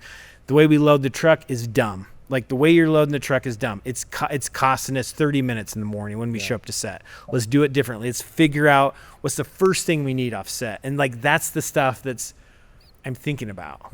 Like how do I make it so first shot, the first AD is not bugging me. Why aren't you ready yet? He's like, he's going to hair and makeup. He's going to art. Why aren't you guys ready? G&E's done. Like that's what like I get so stoked. Now when I'm beat, it's a race, but I want to be in that position where I'm be like, we're good. You're not. DP's happy with the frame. We're waiting on that neighbor across the street that's mowing his lawn still. That's what we're waiting on. Not me. Not you. Back to the whole this. I totally went right past this. I was talking about going fast. Yes. What's the worst thing that's ever happened to you on set? The worst thing? Probably and I'm kind of trying to tee you up. Okay. Is it the worst thing? Maybe the most painful? There's two worst things. When I was doing sound, there was one take, and this was a pretty decent sized director. I don't know his name. I am terrible with names, by the way. I didn't press record on sound. It was his favorite take. Dude. And so in that moment, this is what I did. Because the DIT person was a good friend of mine. Mm-hmm. She comes up to me like, Jared, the file's missing. I'm like, what are you talking about? Oh, this was way after. This was like after we'd moved. Oh. She's like, the file's missing. It's his favorite take. So I'm like, okay, go tell production that whatever my rate is for the week, whatever it takes to reshoot that and get that performance, you take whatever money you need. Like I'll work the rest of the job for free. Yeah. So let them know that option, and I'm not just saying that. Yeah. Like whatever it takes. And I was, first of all, terrified because I needed that money so bad. Yeah. Because I'm pretty sure I had like bought gear and put it I needed to make my payment on that gear. But I'm like, this is the right thing to do, right? And I think that there have been moments that this is the right thing to do, and you just do it, even though you're going to lose money. I lose money all the time on stuff because it's like it's the right thing to do. It's the right thing to do. 100%. That was one. That was probably the most terrified of like being fired and being like, you're never doing sound again. The second time, the wildest thing is 100% my fault. Let's clarify that. Okay, so I'm gonna give context. We were shooting a really fun movie out in the desert about motorcycles. Yeah. Super passionate about it. I on this shoot, it's crazy. I drove the camera vehicle. I was a stunt rider. I did a lot of the hard mount rigging. We gaffed the interiors. It was a wild, and I got to work with his name's Bill Webb. He shot almost all of 22 seasons of NCIS. So big time DP. Yeah. And so I'm trying to hang with this dude. And we're shooting overrides there. Damien was there. I was going to ask. Damien was there. And I remember who showed me the pictures.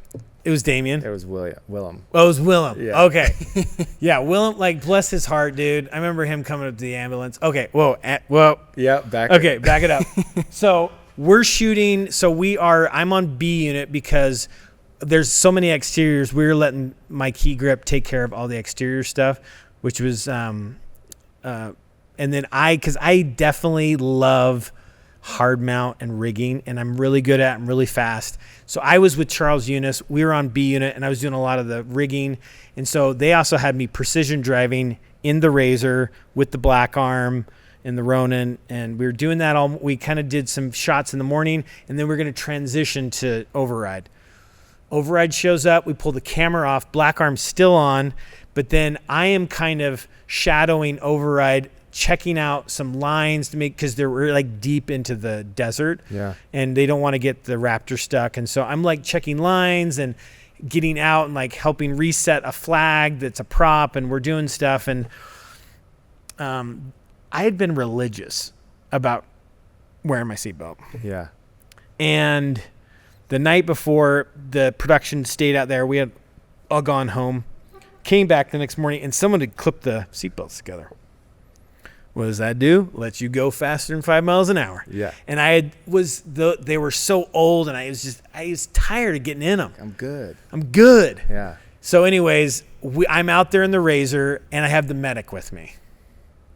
And I don't know if they called lunch or we decided to go another part of the dune, and they wanted me to scout this little route. And so I get on the radio with Damien. I'm like, hey, I'm going to go down this little spot and whatever. And he's like, great, copy that. And they were like one dune over from me. And so as I'm like just kind of crawling, and like there's this big face, like this big bull, and I'm going to go up and over it. And the medic is like, I've never been in a Razor before. This is pretty fun. Yeah. You're like, it's like, boy, I like to go fast. Like the switch turns on, and I'm like, oh yeah, gosh. watch this. Yeah. So I floor it. We get up, and I'm blowing out I'm just throwing a big Brody, coming around. It's really tacky. It had rained. Yeah. If you've ever been on a Little Sahara after it rained, it's sticky. Yeah. It's sticky sand. So I go up on 2 wheels. I try and turn into and correct and hit the gas. That's what you're supposed to do. And then I hit another one, and I flip the thing uphill. Oh, my gosh. And you were on 2 wheels as you're coming up. And yeah. And because the traction, it wasn't breaking out. Yeah. And it just happened so fast. It'd go over, and I don't have my seatbelt on. Dude, did you start rolling down? No. You just rolled up. Luckily, I was toward the end of the turn, and I had kind of bled off enough speed and turned into it that it was still going to happen, but like I don't think we were going super fast. It's maybe 20, 30 max when I went over. Because once we went over, it didn't really slide down. It's just kind of clunk. Yeah. It was just a stop. But you didn't have your seatbelt on. Seatbelt on. I went over passenger side, so I'm straight into the, what do you call it? The roll bar. Mm-hmm. I happened to miss every piece of, like that thing was a death trap of speed rail and rigging that was on there. Yeah. Could have shredded me. Head goes straight into that, bust wide open. I'm bleeding all over the medic. Yeah. Who did wear a seatbelt, by the way. Dude, the medic was a champion. Did you send us stuff? I will. Okay. I will send you pictures. Well, did you send us stuff prior that we can show or no? Because none of that's online. None of that's online. Okay. But I could. It's time to tell the story. So, if you want to. This is fresh. What is this, a month April 30th. April. Okay. So yeah. So it's like 5.5 inches. And I heard it just like laid open. Oh, just laid open. Yeah, I was bleeding everywhere. We still don't know if I like properly lost conscious because by the time the medic like reached up to me, I was moving. But I don't remember anything until Damien was like asking me questions. He's like, well, what's your name? Where are you? What's going on? And then boom, I was like back and I was making jokes and I was like, what in the heck happened? Blood's coming through my eyes.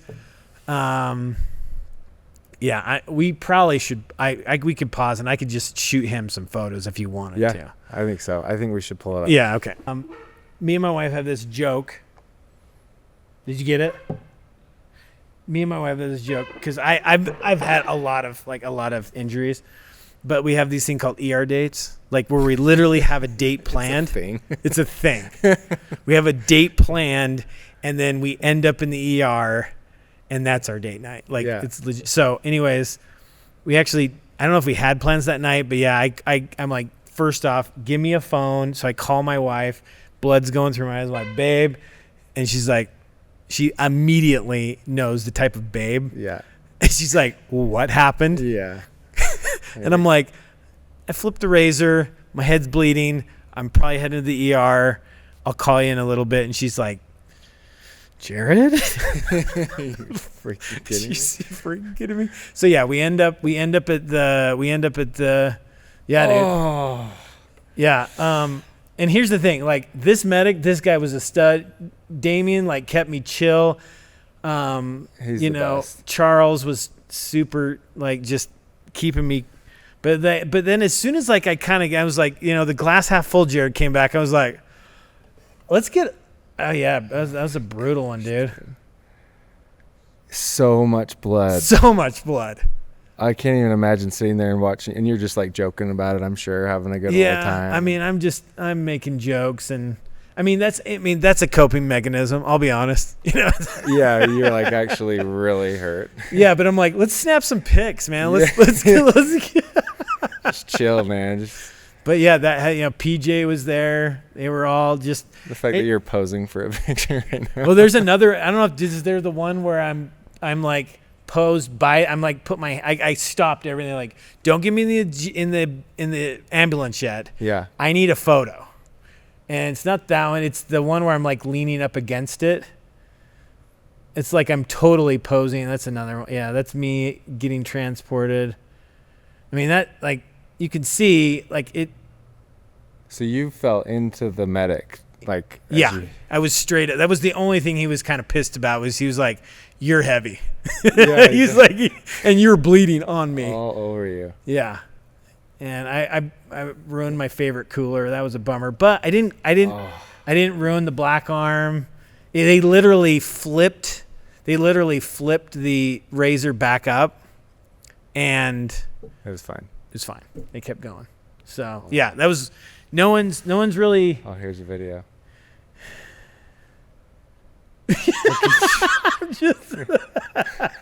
I can't even believe it.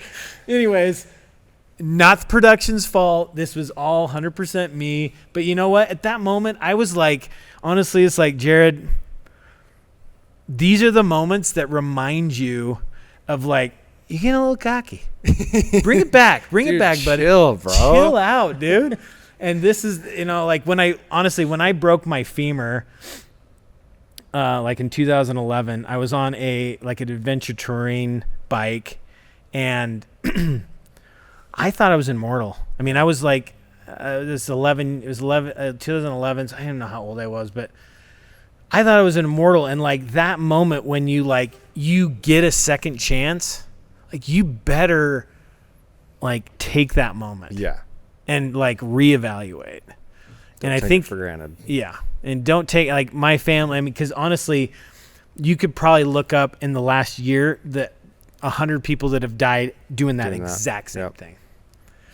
And so, yeah, I was blessed. And yeah, me and the wife had a good time in the ER. I was only in the ER for 45 minutes. In the ER, dude. Yeah, it was just another date in the ER. Just another day in the ER. And the only thing I was proud, like I only missed one day of work. Wow. Yeah. So I took a day, and then back at it. I was freaking sore. I bet. In fact, my shoulders, there's some residual, but like honestly, the scar healed up nice, and yeah. Dang, man. That's probably the gnarliest for sure. Well, I'm glad you brought it here to tell the people. Yeah, so yeah. If you're ever asked, like, dude, what happened? You're like, check out this video. Check out the video. Yeah. We'll make sure we put it on because Instagram. honestly, like, sometimes, like, sometimes you F up, man. You just screw up, and I screwed up. But I had some good friends there to talk me through it. But yeah, it's a good reality check. Yeah, 100%. Because I know what you're saying about thinking you're kind of invincible and that. Yeah. Like that. Yeah. All right, I'll show you what I can do. Yeah, watch this. Hold my beer. Yes, 100%. So let's get to the end of this, which is basically just kind of rewinding to being a gaffer. And you were doing so much on this movie too. You're kind of a jack of all trades, which I think is a good thing for a gaffer. Yeah. Especially when you're trying to learn all those relationships and be able to talk to the right people and do the right things. What would you tell a young person? Because I honestly, dude, I think about this all the time. When I'm on set directing and I'm DPing or I'm just in charge, I think about what you said. It's like, it kind of sucks to be in charge and the pressure on you, especially having this as my business. No matter who's doing the work, it's always going to come back to me. Right. That does suck. A lot of risk, obviously more reward if it works out. There's times when I'm just like, dude, I understand gaffing. I get that. That would be so fun to just create an image with lights and then watch it happen and just like kind of chill. And I'd never really considered that as like a position. Yeah. Because I wasn't in the traditional world of film. It was like I worked for Devin and it was like YouTube and just DPing and camera work. Yeah. So what I'm getting to is now kind of knowing that's a career and an option for people if they don't want to be in charge or they actually love to be kind of a gear guy. What would you tell them? What advice would you give them? I like, you're going to work with a lot of people that you don't like. Yeah. And you're going to work with people that you think are going to have unreasonable expectations. And what I would say to a young gaffer is the people that you don't like and are annoying and you think they're doing it wrong because you're young and ambitious, soak it in. You know, there's so many people that a lot of people tell me, oh, I hate working with that guy. And it's like, don't hate it. Like, see, like he's obviously getting hired for a reason. Yeah. Right. And he must be good at something. Find out what that is. Find out how he's doing it and put it in your bag of tools. Like, don't dismiss people. Like, I know it's very like inclusive nowadays. You want to like try and make everyone happy and be positive, but there's going to be those moments where you're like, that's unreasonable request. And what you're asking for me on a day-to-day basis is unreasonable. I have worked with a couple of like decent, like very like well-known DPs, and in the back of my head, it's like, Jared, this is unreasonable. And the other angel on my shoulder, I don't know what color he is, but he's saying, you know what? Just see if you can hang with them. See if you can make them happy. Like, what's the worst thing if you make this crazy, wild DP actually happy? Yeah. He's going to call you again. Yeah. And he's going to be like everybody else I worked with. When I ask these things, they bitch and moan, they complain. Yeah. But you hung with me. You were willing to try and stick it out, even if it didn't work out, even if like we were behind, over budget, whatever. I'm just going to try and hang with you. Dude, I love that challenge. I actually love that challenge of when there is someone that might be hard to work with, but they're in charge, and then getting it happens with owners of businesses all the time. Yeah. When I step into a set and we hear they're hard to work with or whatever, we're set up, and it's like, how do I get them to the point they love us? Right. And then a lot of times those walls come down and you start to realize, these guys are great. Yeah. There's just, that challenge. So that's really cool advice. And honestly, like, the other thing I would say is never underestimate who could be deciding to hire you. Mm-hmm. There could be people that are on your set that drive you freaking nuts that end up being the person that could hire the most in 5 years. Yeah. Don't discount anybody. Don't underestimate anybody. Don't underutilize the fact that you may have stuff you need to learn, and you may need to step back, and you wanna buy a truck, you wanna buy lights, but maybe now's not the right time. And being understanding that, like, putting in the time is, I think sometimes today, like, people like are ready to get there fast. Yeah. And me where I am today is, I would say, is full blown from 14 till now. It was not in the last 3 years. It was not in the last 5 years, 10 or 20. It's a culmination of me taking experiences, putting them away, and filing them away for later, and then bringing that back up when I'm like, I don't know what to do, but this might work because of this situation that may have nothing to do with film, and pulling that out and making it happen. But unless you have that experience, you got to have a little bit of humility to recognize that I need to call someone who's way better at this. Yeah. I remember I got this big job down in LA, on an LA set for Gap. And I wasn't very good at DMX. I didn't know a lot about it. And the DP and I had worked on, Sid Unga. Sid Unga. She's an amazing DP. Look her up. She's awesome. I had done, I don't know if I'd done her capstone or we had done a passion project together. And Paul Meyer and Cole, they knew about this job. And anyways, I just lost my train of thought. What was I saying? You're working with Sid. You were going to DMX. Oh, yes. DMX. You're on LA so set, she got a huge job for the Gap. It was in LA. She called me because she knew me. So I fly down, and when I found out the specs of the job, I just knew I was the wrong guy. But I needed to make it work. Yeah. So at that moment, I brought on Al Williams Sr. Yeah. Who knew what to do. He knew what we came down. He flew down. He normally wouldn't be my best boy. He's a gaffer. Yeah, I've worked with him. But I'm like, dude, I gotta have you. And so there's moments where you gotta swallow your pride and hire the guy that is better than you, because it will make the job. And at the end of the day, the producers aren't in the back asking who hired who or who.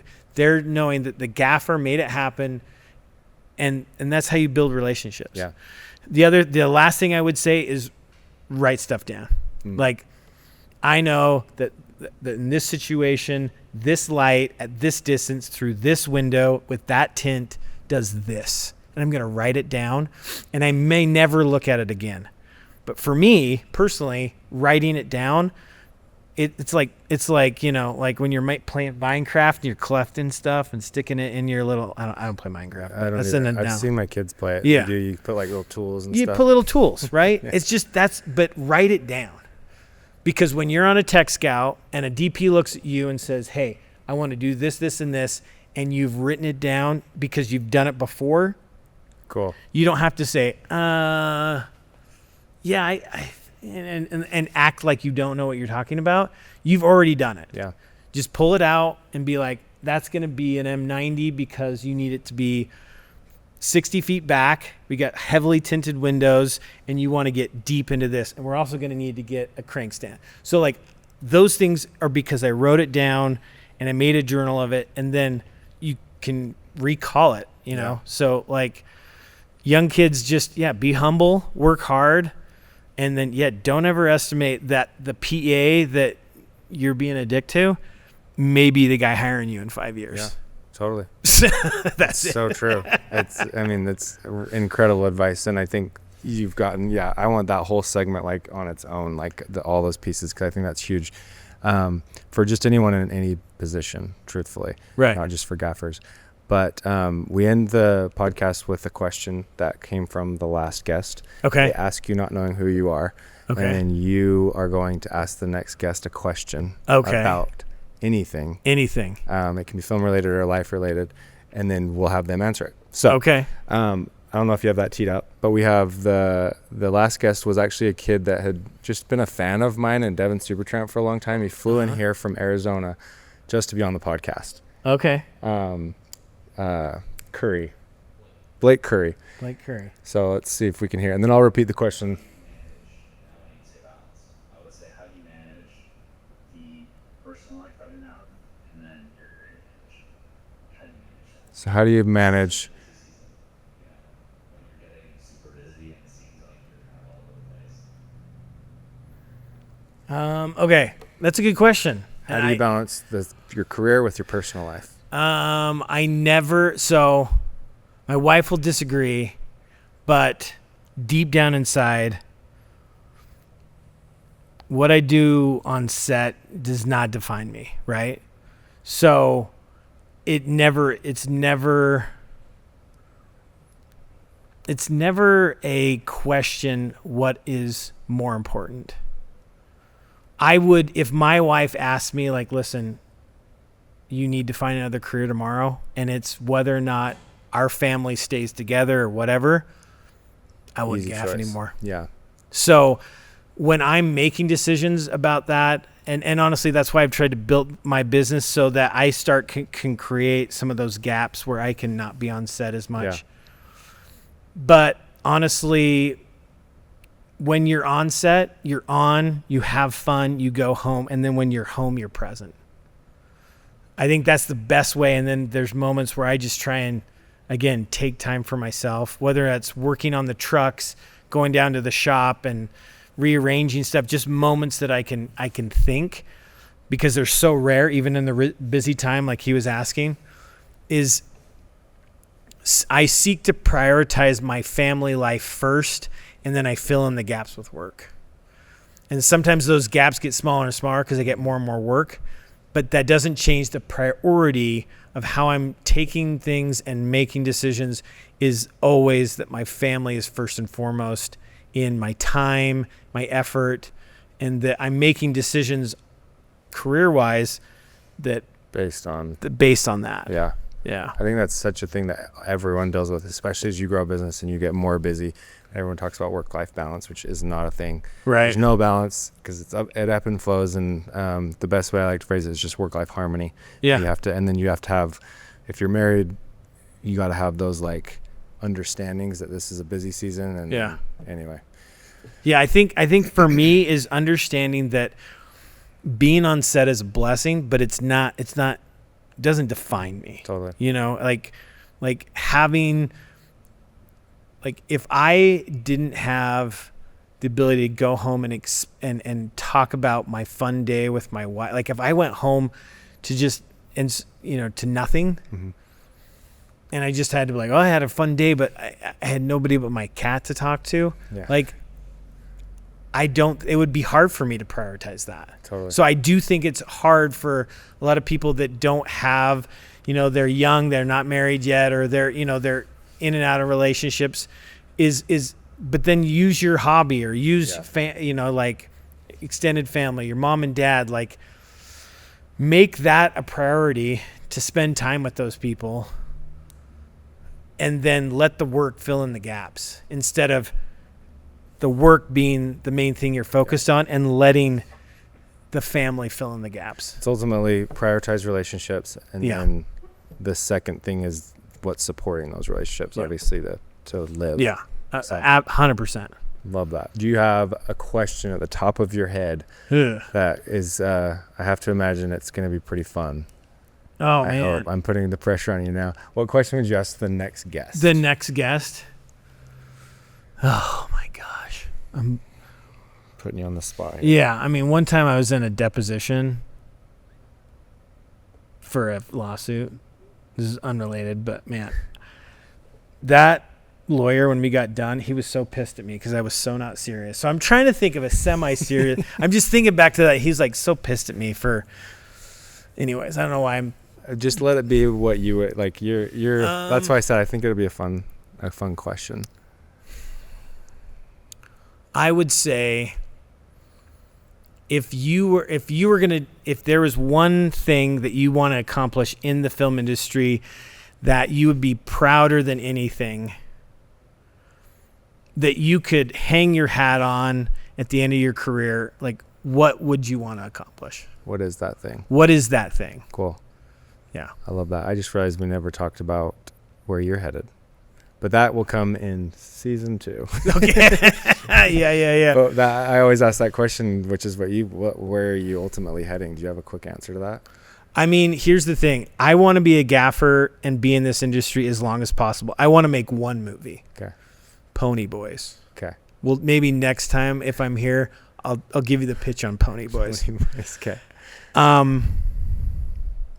But ultimately, again, I think for me, where I'm going is me creating opportunities for my crew that I love dearly. Yeah. Like, again, like I wish I could sit here and tell every single guy. There's a guy named Cody. I love Cody to death. He's one of my crew. His mom is amazing. I love her to death. But I'd love, like, they are who Take care of your people. I got to take care of my people. Anyways, creating, like, where I want to go is create opportunities for those guys. Cool.